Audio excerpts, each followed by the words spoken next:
Hola, hola. Hoy vamos a resolver la clase número 2, que básicamente es un resumen de la semana 2 de todos los temas que hemos visto.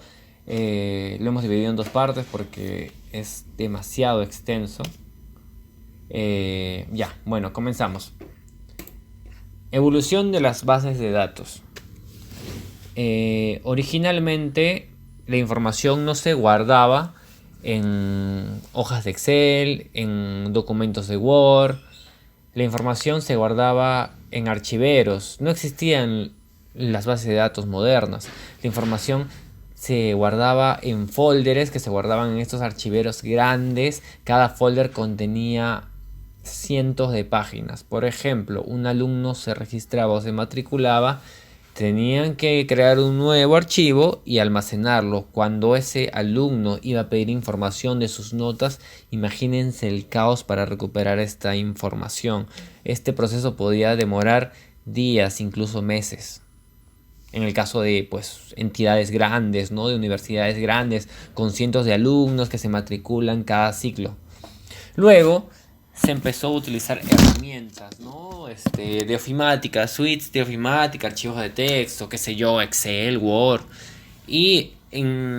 Era más fácil organizar la información de cierto modo. Ya no tenías que ocupar grandes espacios o grandes archiveros. Pero de todas maneras, este modelo de almacenamiento tenía limitantes, tenía problemas. Por ejemplo, que la información podía corromperse, que tal el archivo se dañaba, o de repente solo una persona lo podía acceder a la vez, porque si lo accedían múltiples personas terminaba siendo un caos porque se equivocaban, ¿no? Por ejemplo, uno actualizaba un dato y el otro no sabía y luego lo corregía y creaba datos inconsistentes. O que han hecho mucho, copiar el archivo. No, yo también quiero tenerlo. Tú nomás lo tienes. Yo también quiero tenerlo en mi computadora. Lo copiaban a su computadora. Y así todo el mundo hacía y terminaba el archivo disperso por todos lados. Y por ejemplo, venía un alumno.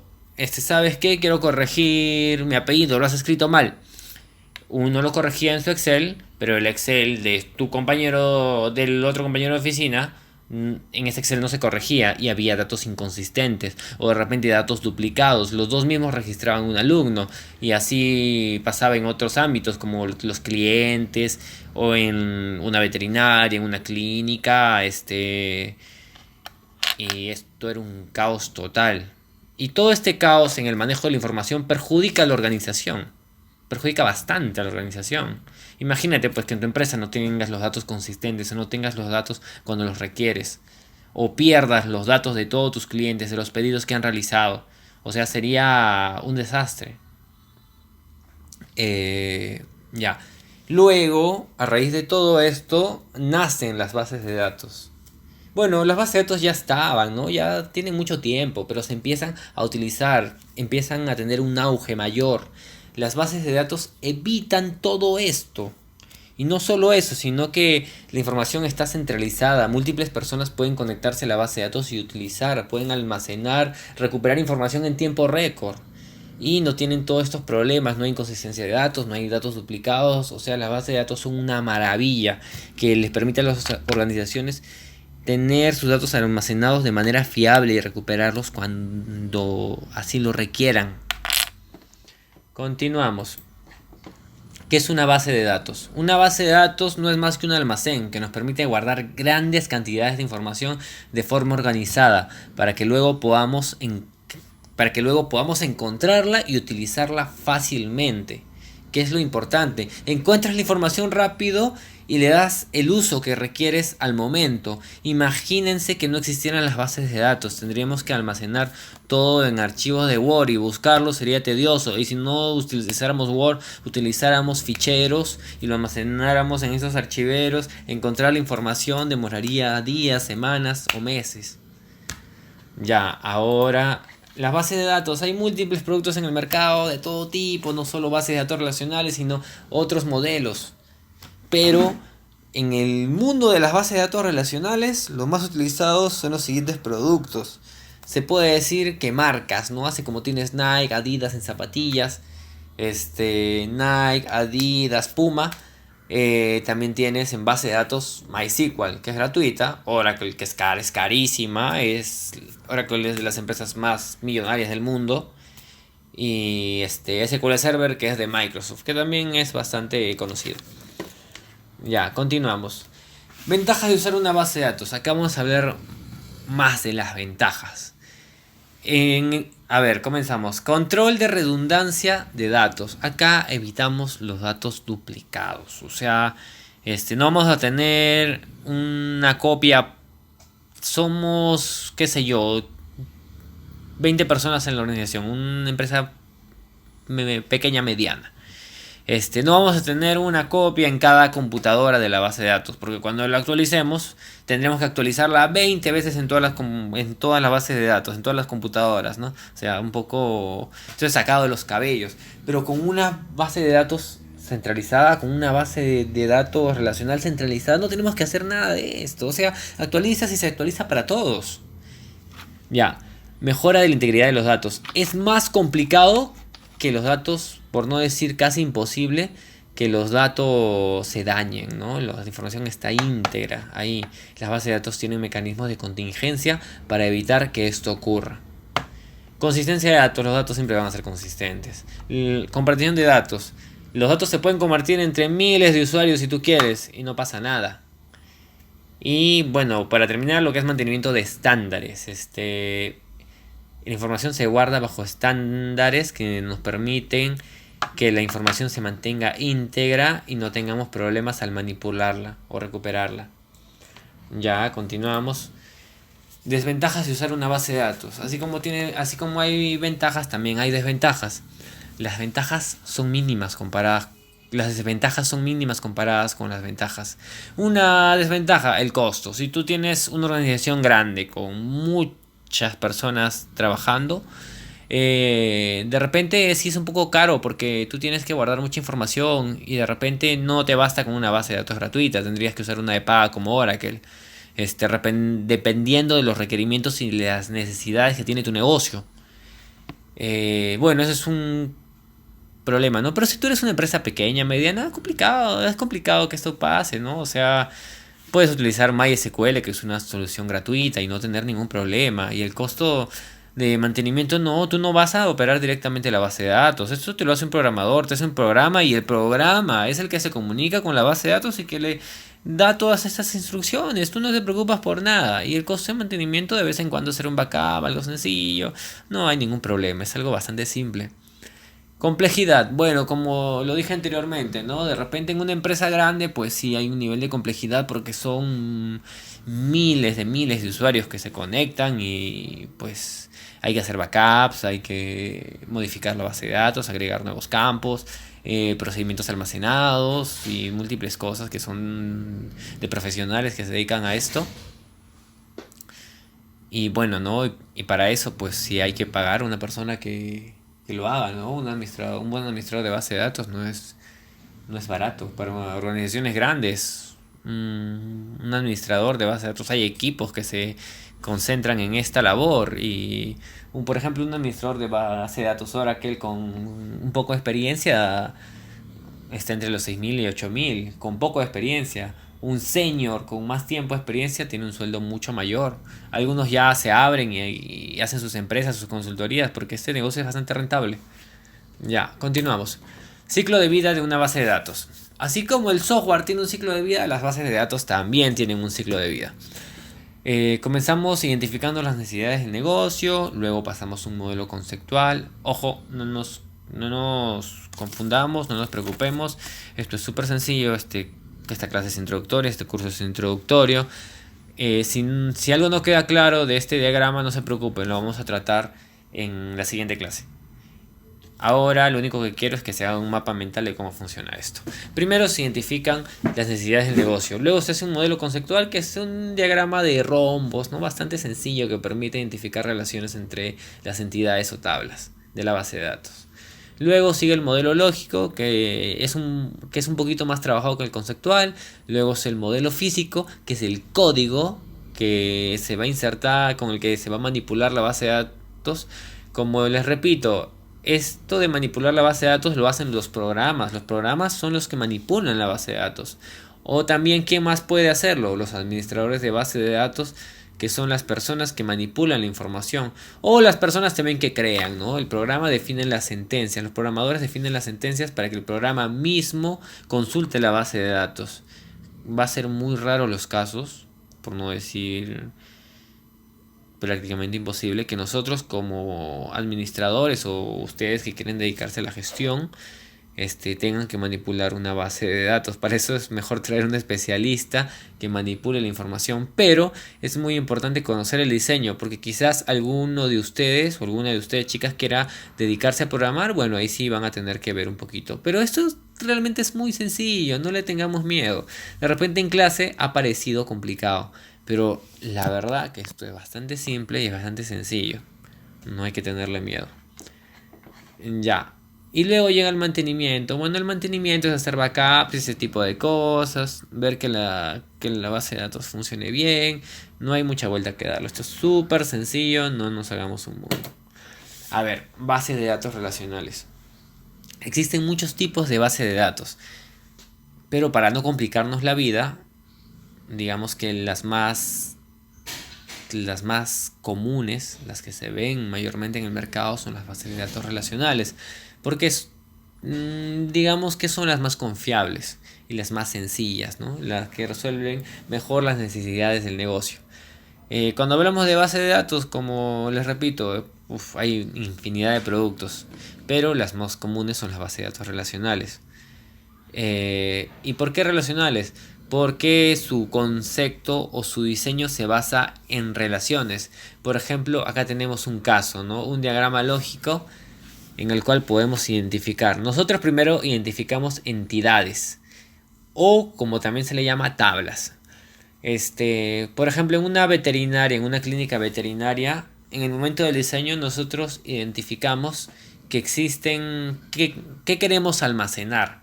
Que identificamos que nosotros queremos almacenar datos de los pacientes, que son las mascotas. Creamos una tabla. Aquí, una tabla mascotas o pacientes.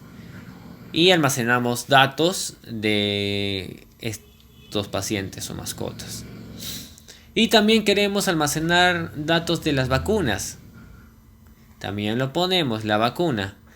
¿Por qué se llaman relacionales estas bases de datos? Porque cada tabla o entidad, como también se le llama, cada entidad todas se relacionan entre sí. Bueno, no todas, sino pueden relacionarse entre sí, perdón. O sea, las entidades pueden relacionarse entre sí. O sea, todo este modelo se basa en relaciones. ¿A qué me refiero con relaciones? Por ejemplo, nosotros tenemos queremos guardar información acerca de las vacunas y también queremos guardar información acerca de los pacientes. Pero si te das cuenta, la tabla o la entidad vacunas se relaciona con pacientes, con clientes, porque tú le pones una inyección, le pones una vacuna al perro o al gato. Y para un veterinario es importante tener la información de qué vacuna y a quién se le puso. Y acá hay una relación clara, ¿no? La vacuna se le puso a la mascota. Y acá almacenamos, ¿no? La fecha y los demás datos que nos interesen. Básicamente las bases de datos relacionales se llaman relacionales porque su diseño se basa en relaciones, en identificar relaciones y así almacenar datos basándonos en relaciones. Ya. Terminología de base de datos. Como vimos aquí, cuando uno diseña base de datos, tenemos que identificar qué queremos almacenar. Acá en este modelo se ha identificado que queremos guardar información de los clientes, de los pacientes, de las vacunas, etc. Ya. Y para esto tenemos que entender un concepto clave, o sea, son terminologías de base de datos. A ver, primero que nada, nosotros identificamos que queremos guardar información de un paciente o de un alumno, creamos la tabla correspondiente, que en este caso, por ejemplo, llamémosle la tabla alumnos. Nosotros queremos guardar información de la tabla alumnos. creamos una tabla. Nosotros queremos guardar información de los alumnos. Creamos una tabla alumnos. Y dentro de esta tabla también hay otros elementos. Vamos a ver. Cada tabla contiene columnas. Por ejemplo, en este caso, la columna ID. Luego sigue la columna nombre. Luego sigue la columna teléfono. Y luego sigue la columna ID de departamento. Las columnas son esto que vemos en rojito. ¿Lo pueden apreciar? Ya. Ahora las filas. Continuamos con las filas. ¿Qué es una fila? Una fila es un registro que insertamos. Por ejemplo, el alumno Mario Bros. Hemos insertado una fila con la información de ese alumno. Por ejemplo, queremos introducir otro alumno, qué sé yo, queremos introducir a Paolo Guerrero. Vamos a tener que crear otro registro con los datos del señor Paolo Guerrero y vamos a introducirlo. Esto es bastante parecido, estas tablas son bastante parecidas a lo que es un Excel, donde tenemos columnas y filas. Las columnas digamos que son el formato y las filas son la información que vamos guardando. Algo que hay que recordar también y que es bastante importante, que cada fila o que cada registro que nosotros insertemos en la tabla tiene que tener una llave primaria, un campo que lo identifique de manera única. Lo vamos a ver a continuación. Primary key o llave primaria. Ya, a ver, las primary key o llaves primarias son una parte importantísima del diseño de base de datos. ¿Por qué? Porque toda fila o registro de una tabla necesitará tarde o temprano ser identificada exactamente, sin lugar a dudas. Y esa es justamente la utilidad de la llave primaria o primary key. Para eso sirve, identificar cada registro. A ver, un ejemplo para que lo entendamos bastante simple. Recordemos que si no lo entendemos claramente o al detalle o a la perfección, no nos asustemos, no nos preocupemos porque esta clase es introductoria, este curso es introductorio. Solo hay que hacernos una noción, una idea, nada más. A ver. Vamos a plantear el siguiente caso. Por ejemplo, nosotros acá estamos guardando información de los alumnos. ¿Esto qué es carnet? Pues podemos entenderlo, ¿no? El carnet de cada alumno. Cada carnet tiene un número único que identifica al alumno. No puede repetirse. O mejor aún, de repente podría no ser carnet, podría ser DNI. A ver, un segundito. Si no es no hay aquí para ingresar cuadros de texto. A ver, formas. Me parece que no, A ver, DNI. Sí, mejor así. Así lo entendemos mejor. Ya tenemos esta tabla alumnos. Y la llave primaria, nosotros tenemos siempre que definir en nuestras tablas una llave primaria. Tenemos que escoger cuál de todos estos campos, de estos 5 campos, puede ser llave primaria. La llave primaria es el campo que va a identificar cada registro que nosotros, o cada alumno en este caso que introduzcamos, lo va a identificar de manera única. Por ejemplo, podría darse el caso que nosotros tengamos dos alumnos que sean homónimos, que se llamen igual y encima que sean de la misma carrera. O sea, puede ocurrir con clientes o con pacientes. En este caso, nosotros podríamos usar el DNI como llave primaria porque por más que tú seas homónimo, el DNI nunca se va a repetir. Y ese es el detalle, ¿no? O sea, la llave primaria nos permite identificar de manera única cada registro que nosotros insertemos en nuestras tablas. Recordemos que la llave primaria no puede tener valores repetidos. Una llave primaria no puede tener valores repetidos, no puede ser igual. Dos alumnos no pueden tener la misma llave primaria, es por regla, por normalización. Además, los motores de base de datos ya tienen contemplado todo esto. Tú defines un campo como llave primaria y si Si lo duplicas, si insertas el mismo valor, automáticamente se te bota un error. Te dice, no, usted tiene esta llave primaria duplicada, o ya existe un alumno con esta llave primaria y no puedes usarla, usa otra. Y en este caso estamos usando DNI, y el DNI es único para toda persona. Para toda persona, nunca se va a repetir el DNI. Ya. Y también recordar que una llave primaria no puede tener valores nulos. O sea, de repente aquí no sabías la edad del alumno y no lo pusiste. Normal, no pasa nada. Pero en el caso de la llave primaria, que es el DNI, tienes que ponerlo sí o sí, porque no está contemplado. No se puede tener una llave primaria vacía. En una base de datos tú tratas de insertar un registro sin llave primaria y automáticamente sale un error. No, las llaves primarias no pueden ser vacías, no pueden estar vacías. Inserte por favor su llave primaria. Ya, continuamos. Hay otro concepto que se llama llave foránea. La llave foránea sirve para hacer referencia a otra tabla. Por ejemplo, tenemos la tabla personas. Nosotros guardamos información de las personas y tenemos otra tabla actividades donde también se guarda información de las actividades. Pero resulta que nosotros queremos relacionar esta información. Por ejemplo, una persona organiza una actividad. Y en esa tabla actividad tenemos que hacer una referencia porque estamos teniendo una relación. Y si observan aquí, la llave primaria aquí es ID persona. Es la llave primaria de la tabla persona. Y acá en la tabla actividades se le está haciendo una referencia. Y la referencia se ve graficada aquí. Básicamente la llave foránea nos permite relacionar tablas o referenciarlas. Nada más. Más adelante lo vamos a ver en casos, ¿no? En casos ya elaborados. Pero tampoco nos obsesionemos porque esto pues solo es un curso introductorio. Solo recuerden, hay que hacernos una idea, nada más. No nos compliquemos la vida para nada. Ya, ACID. ACID digamos que es un lema de las bases de datos relacionales. Se supone que las bases de datos relacionales deben tener atomicidad. Asegurar que la transacción se realice o no sin quedar a medias ante fallos. O sea, las bases de datos deben cumplir con esto, ¿no? Que las operaciones se realicen y no se queden colgadas y no se queden a medias y que no puedan dañar la información de la base de datos. Consistencia.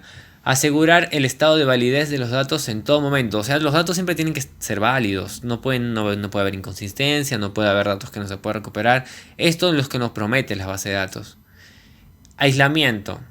Isolation. Aislamiento. Asegurar de independencia entre transacciones. O sea, una operación no debe dañar a la otra. Todas se ejecutan de manera organizada y según por orden de llegada y no pueden ejecutarse a la vez o dañar de repente un registro o una información, creando inconsistencia. Todas las sentencias, todas las operaciones que se realizan en una base de datos se realizan de manera organizada y por un orden de llegada. Durabilidad. Asegurar la persistencia de la transacción ante cualquier fallo. Bueno, si falla una operación, simplemente se realiza más tarde o bien no se realiza, ¿no? O sea, esto depende mucho de cómo nosotros definimos, ¿no? Cómo nosotros estructuramos nuestra base de datos. En realidad, el concepto de ASIC es más complejo. En las bases de datos involucra transacciones y múltiples cosas, pero no quiero profundizar en esto porque, como ya les dije, esto solo es un curso introductorio y no quiero marearlos con cosas que de repente no tienen importancia o relevancia en este momento. Lenguaje SQL. A ver, vamos a hablar del lenguaje SQL. El lenguaje SQL es un estándar para trabajar con bases de datos relacionales. De hecho, todas las bases de datos relacionales pueden ser manipuladas usando SQL. Hay múltiples productos de base de datos, como mencioné anteriormente. Está el caso de MySQL, está el caso de SQL Server, está el caso de SQLite, el caso de PostgreSQL y el caso de Oracle. Todos son marcas, se puede decir. Así como hay marcas zapatillas, igualito marca base de datos. Unas mejores que otras, unas más baratas que otras, unas gratuitas, las otras de paga. Pero todas, ¿qué tienen en común? Que pueden ser manipuladas o accedidas a través del lenguaje SQL. Tú te aprendes las sentencias SQL y vas a ser capaz de manejar todo tipo de base de datos. Todo tipo de base de datos relacional, perdón. Porque ambas comparten el estándar SQL. Ya, continuamos. Select. Esto que vamos a ver a continuación son sentencias SQL, instrucciones SQL que nos permiten manipular o recuperar la información. En este caso, comenzamos con select. Select es la instrucción SQL que nos permite recuperar información. Tenemos la siguiente estructura. Comenzamos con la palabra select, luego introducimos los campos, luego continuamos con la palabra from y luego el nombre de la tabla de la cual queremos recuperar datos. Ejemplos para que nos quede claro. En este caso, select from mascotas. En este caso vamos a recuperar toda la información que hay en la tabla mascotas, todos los campos y todos los registros. Este asterisco significa todo, es un comodín que significa todo. En el caso que a nosotros no nos interese todo porque es mucha información, podemos definir los campos manualmente. En este caso queremos recuperar información de la tabla de vehículos. Solo queremos recuperar 3 campos. Ponemos select, placa, color, año, from vehículos. Y nos va a devolver toda la información, pero solo mostrando los campos placa, color y año. Lo demás no, porque de repente no me interesa. Luego, el último ejemplo, select. Queremos los nombres de los desaprobados. Bueno, ponemos select, nombre, from, desaprobados. O sea, solo se nos va a mostrar el nombre. Solo se va a mostrar el campo. O sea, se muestran todos los registros, pero solo se muestra el nombre campo, porque no nos interesa saber más de repente. Así se trabaja y se manipula select.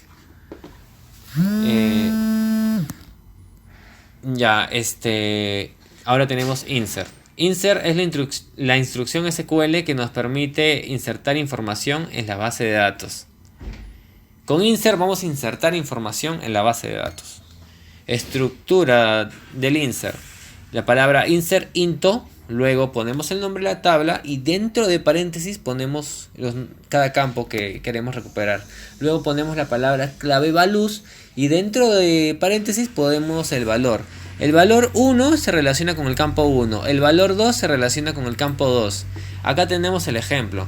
Por ejemplo, insert into, desaprobados. Insert into, la palabra clave, ¿no? Desaprobados es el nombre de la tabla y dentro del paréntesis ponemos los campos que queremos insertar. Apellido paterno, apellido materno, nombre y nota. Y dentro de los valores que se referencian con la palabra values, ponemos el apellido, ¿no? El campo 1 se relaciona con el valor 1 se relaciona con el campo 1. Apellido paterno Ramírez. Apellido materno Torres. Nombre Paola Alexandra. Paolita. La nota de Paolita, el 5. Listo. De este modo se hace la inserción en la base de datos. No nos preocupemos, puede llegar a ser un poco confuso al principio, ¿no? Pero recuerden, esto es un curso introductorio, ¿no? Es bueno tenerlo como referencia. Más adelante, en la siguiente clase voy a tratar de poner ejercicios para que nos quede más claro, pero recuerden, hay un curso más adelante que se enfoque en esto. Vamos a hacer ejemplos bastante prácticos para el examen ahora, pero no nos obsesionemos. Esto es un curso introductorio, no hay que olvidarnos de eso. A ver, update y delay son las otras dos sentencias de las cuales nos falta hablar. Update es la instrucción o sentencia SQL que nos permite actualizar información de la base de datos. Por ejemplo, en tu Infosil te equivocaste en poner, qué sé yo, tu fecha de cumpleaños. Entras al sistema o los trabajadores de USIL entran al sistema y sabes que no es su cumpleaños, no es su fecha de nacimiento, hay que cambiarlo. Entran a su programita y cambian. De repente es el 25 de mayo, pusieron 25 de mayo y era 25 de junio. Agarran, lo cambian y le ponen actualizar. Y su programa ya por dentro agarra, se comunica con la base de datos haciéndole un update. Recuerden que generalmente son los programas los que utilizan las sentencias SQL de select, insert, update y delete. Son ellos los que se comunican con la base de datos. Ahora sigue delete. Delete es la instrucción SQL que nos permite eliminar información de la base de datos. Por ejemplo, qué sé yo, te retiras de un curso, lo eliminas, o de repente, qué sé yo, se equivocaron al introducir una nota y tienen que eliminarlo, ¿no? En este caso lo puede hacer el mismo software, el usuario final, que puede ser un trabajador del área académica de USIL. No, esta nota se confundió el profesor. Agarran y por su programa ponen borrar la nota. Y el programa de manera interna se comunica con la base de datos y le envía un delete. Así es como funciona. Luego vamos a ver las conclusiones. Conclusiones. Una base de datos es un almacén que nos permite guardar grandes cantidades de información de forma organizada para luego poder encontrarla y utilizarla fácilmente. Utilizar una base de datos tiene más ventajas que desventajas. El lenguaje SQL es un estándar para trabajar con bases de datos relacionales. Ya saben, si sabes SQL puedes manejar cualquier motor de base de datos SQL. Es un estándar. Se usa select para recuperar información, se usa insert para insertar información, se usa update para modificar información y se usa delete para eliminar información. Bueno, con eso concluimos la parte número 1 del curso. Avísenme si quieren de repente un test para que puedan practicar, pero básicamente lean, ¿no? Básicamente vean bien el video, léanlo y en lo que va del día les paso la parte 2 de la semana 2. Ok, eso es todo.